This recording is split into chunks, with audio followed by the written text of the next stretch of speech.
السلام علیکم ورحمۃ اللہ وبرکاتہ۔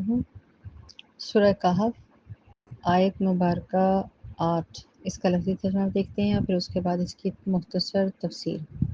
بسم اللہ الرحمن الرحیم۔ وَإِنَّا جَعَلْنَا مَا عَلَى الْأَرْضِ، وَإِنَّا یقیناً ہم نے جعلنا بنایا ما علی الارض جو زمین پر ہے، زینت اللہ زینت اس کی، لنبلوہم تاکہ ہم لنبلوہم تاکہ ہم آزمائیں انہیں، ایہم احسن عملا ایہم کون ان میں سے احسن بہتر عمل کرنے میں ہے۔ انا جعلنا ما علی الارض زینۃ لہا، انا بے شک ہم نے ما علی الارض ما جو کچھ علی الارض زمین پر ہے، یا مطلب جو کچھ بھی زمین پر ہے، کچھ اس میں مطلب باریک بینی کے ساتھ بات کو سمجھیں۔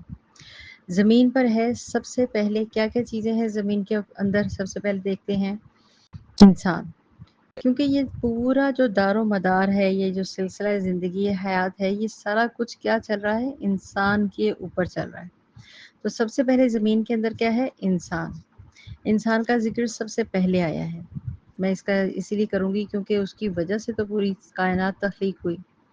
باقی سب کچھ جو کچھ بھی بنایا ہے وہ انسان کے لیے بنایا گیا ہے، یاد رکھیں، مطلب ہمارے لیے بنایا گیا ہے۔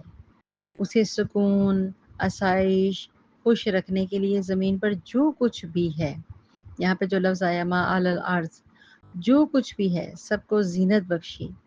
فار ایگزامپل نباتات، جمادات، اولاد، معدنیات، مال و دولت، مال، زمین کے خزانے، حیوانات، تو یہ سب کیا ہیں؟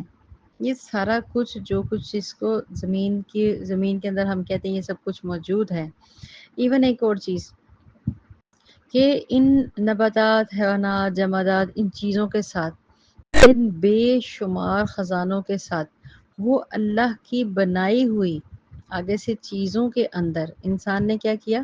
تبدیلیاں کی، یعنی کہ کارخانے بنائے، فیکٹریاں بنائی، پھولوں سے الگ الگ ٹیکسچر بنائے۔ کپڑے کی ہی نسل لے لیں، ہم فیمیل اپنے ٹاپک کو جلدی سمجھتے ہیں، کپڑے ہی کی کائنڈس لے لیں، کاٹن ہے، ریشمی ہے، جارجٹ ہے، کتنی کائنڈز ہیں۔ تو یہ انسان نے اس ریشم کے کیڑے سے تخلیق کیا نا، بیسیکلی تو اللہ تعالیٰ کی قدرت ہے۔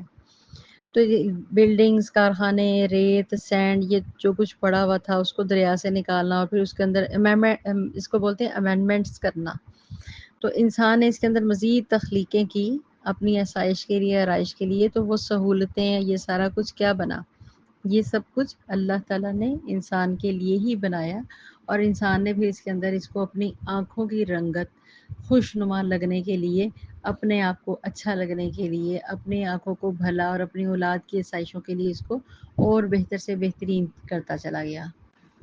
اتنی زیادہ فیسیلیٹیٹ لائف دینے کے بعد اب اگلا دیکھیں، اسی آیت مبارکہ کا اگلا حصہ اب آپ کو جلدی سمجھ آئے گا۔ لِنَبْلُوَہُمْ ایہم احسن عملا، تاکہ ہم انہیں آزمائیں ان میں سے کون بہتر عمل کرے گا، یعنی کون خالص زیادہ اعمال پیش کرے گا۔ اللہ تعالیٰ نے دنیا کا یہ گھر آزمائش کے لیے بنایا، اور ہمیشہ ہم اس میں رہ رہے ہیں جب تک اللہ تعالیٰ کا حکم ہے، اور پھر ہم اپنے گھروں میں رہ رہے ہیں۔ تو یاد رکھیں، بیسیکلی دنیا دارالامتحان ہے، دارالقرار نہیں ہے، بہت بڑا فرق ہے۔ دونوں ہی در ہیں، ایک امتحان کا در ہے، لیکن قرار کا در کہاں ہے؟ جنت میں۔ یہ وقتی ہمارا امتحان کے لیے بنایا گیا ہے، لِنَبْلُوَہُمْ۔ اللہ تعالیٰ نے زمین پر مختلف قسم کے حیوانات پیدا کیے اور درختوں، نہروں، پھلوں، پتوں، پھولوں، پتیوں سے زینت بخشی، اور الگ الگ اقسام کی جو نعمتیں اس سے بھرے ہوئے، پھر ہمیں فروٹس بھی دیے، آنکھوں کو بھلے بھلے خوبصورت موسم دیے، سردی، گرمی، ان چیزوں کو مت بھولیں۔ میں اس لائن میں جاؤں گی تو یہ پھر وہ والی بات ہے، لمبی ڈسکشن ہو جائے گی نعمتوں کی۔ تو پھر یہاں پر اتنے خوبصورت رنگوں میں کیوں پھنسایا کہ ہم غور کر لیں کہیں ہم یہاں پہ انہی رنگ رلیوں میں نہ پھنس کر رہ جائیں۔ یہاں پہ کون رہے گا ان تماشوں میں؟ کون ان شہوتوں کا شکار ہوگا؟ کون خواہشوں کو اپنے اوپر غالب کر لے گا؟ کون اللہ تعالیٰ کی اطاعت اور بندگی کو چھوڑ کر دوسرے معاملات کو ترجیح دے گا؟ یہ میں اپنے سے نہیں کہہ رہی، آپ پڑھیں نا تفسیر الرحمان، آپ ان کے اندر اس کو پھر ہم جب تفسیر پڑھتے ہیں تو بڑی ڈیٹیل سے یہ باتیں ملتی ہیں۔ یہاں پہ میں 2 احادیث ضرور شیئر کروں گی کہ سیدنا ابو سعید خدری رضی اللہ تعالیٰ عنہ سے روایت ہے کہ رسول اکرم صلی اللہ علیہ وآلہ وسلم نے فرمایا، دنیا بڑی میٹھی اور سرسبز پرکشش ہے، بے شک اللہ تعالیٰ تم کو جانشین بنائے گا، پھر دیکھے گا کہ تم کیسے عمل کرتے ہو۔ بس اس مٹھی بھر دنیا یا اس میٹھی اور پرکشش دنیا جیسی سے تم بچو۔ اور یہاں پر سب سے زیادہ بری اور تکلیف دہ چیز کیا ہے؟ عورت سے محتاط رہو، کیونکہ بنی اسرائیل میں سب سے پہلا فتنہ عورت کی وجہ سے پیدا ہوا تھا۔ یہ صحیح مسلم کی روایت ہے، جس کے اندر میں نے تھوڑا آسانی کے لیے سادے الفاظ استعمال کیے ہیں۔ دوسری وہ بھی صحیح مسلم سے ہی روایت ہے، 7425 اس کا روایت کا نمبر ہے۔ بسم اللہ الرحمن الرحیم۔ سیدنا عمر بن عوف رضی اللہ تعالیٰ عنہ فرماتے ہیں، رسول اکرم صلی اللہ علیہ وآلہ وسلم نے فرمایا، اللہ تعالیٰ کی قسم، مجھے تم پر فقیری کا ڈر نہیں، لیکن مجھے اس کا ڈر ہے کہ دنیا تم پر کشادہ کر دی جائے گی جیسے تم سے پہلے لوگوں پر کشادہ ہوئی تھی، پھر تم دنیا میں ایک دوسرے سے آگے بڑھنے لگو گے جیسے اگلے لوگ دنیا میں ایک دوسرے سے آگے بڑھنے لگے، اور دنیا تمہیں ہلاک کر دے گی جیسے ان سے پہلے لوگوں کو ہلاک کیا تھا۔ صحیح مسلم کی یہ روایت ہے۔ یہاں بات آپ کو کلیئر اب سمجھ آ گئی ہوگی۔ اس آیت کے 2 حصے ہیں، اِنَّا جَعَلْنَا مَا عَلَى الْأَرْضِ زِینَةً لَهَا، کہ ہم نے بنا دیا جو کچھ زمین میں تھے اس کا بناؤ سنگھار، خوبصورتی۔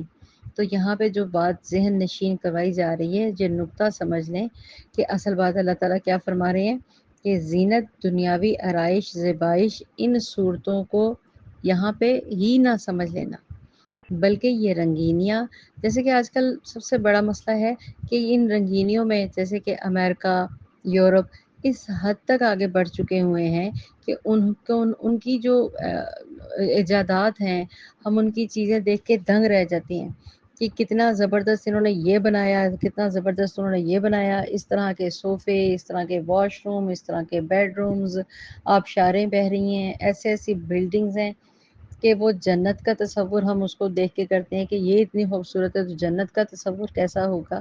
لیکن یہ آنکھوں کا دھوکہ ہے۔ ان لوگوں نے جو کفار ہیں، انہوں نے دنیا کو ہی، جو ایمان ہی نہیں لائے، میں ان کی بات کر رہی ہوں صرف، کہ انہوں نے دنیا کو ہی زینت بنا لیا اور دنیا کو ہی سمجھ لیا۔ یہ ساری ترقیاں، سب کامیابیاں، جہاز، جیٹ، طیارے، فلائنگ یہاں سے وہاں سے، اب تو مینولی انسان فلائی کر رہا ہے، اس کو بٹن دباتا ہے اور اپنے پیروں پہ کھڑا ہوتا ہے، چاہے وہ سمندر ہو تو چاہے وہ آسمان ہو، یہاں سے وہاں وہ فلائی کر رہا ہے۔ یہ گاڑیاں، جہاز، مطلب اتنی آگے ترقیاں ہو چکی ہیں، میں ترقیوں کے اوپر متاثر نہیں ہو رہی۔ یہ اللہ تعالیٰ یہاں پہ اس آیت سے صاف بتا رہے ہیں کہ لِنَبْلُوَهُمْ أَيُّهُمْ أَحْسَنُ عَمَلًا، تاکہ ہم آزمائیں گے انہیں۔ بعض اوقات آزمائش یہ نہیں ہوتی کہ آپ بھوک اور افلاس سے مر رہے ہیں، بعض اوقات آزمائش یہ بھی ہوتی ہے جیسے آج ہمارا عرب طبقہ سونے، ہیروں، جواہرات میں کھیلتے کھیلتے پیٹرول کی مصنوعات سے مالا مال، انہوں نے کیا کیا؟ جو حدیث سے ثابت ہے کہ بدو سونے کی تھالیوں میں کھائیں گے۔ بدو مینس یہی بلیک حبشی۔ تو دیکھیں آج وہی ہے، بڑی بڑی عمارتیں بنائیں گے، وہی ہے۔ عورت ان کے لیے زینت نہیں بلکہ آرائش اور زیبائش، اور یہ اس کے کام ہوں گے۔ تو بہرحال بہت گہری تفسیریں ہیں، دل کرتا ہے بولتی جاؤں، لیکن اس کا مختصر ترین عمل یہی ہے کہ ہمیں اللہ تعالیٰ ہدایت دے، ہم نے ان کے احکامات کو سمجھنا ہے، اپنی اپنی زندگی کا اصل مقصد اس کو سمجھنا ہے کہ کہیں ہم سے بھی وہ غلطیاں، وہ لاپرواہیاں نہ ہوں جو آج کفار اور مشرکین اس میں مبتلا ہیں۔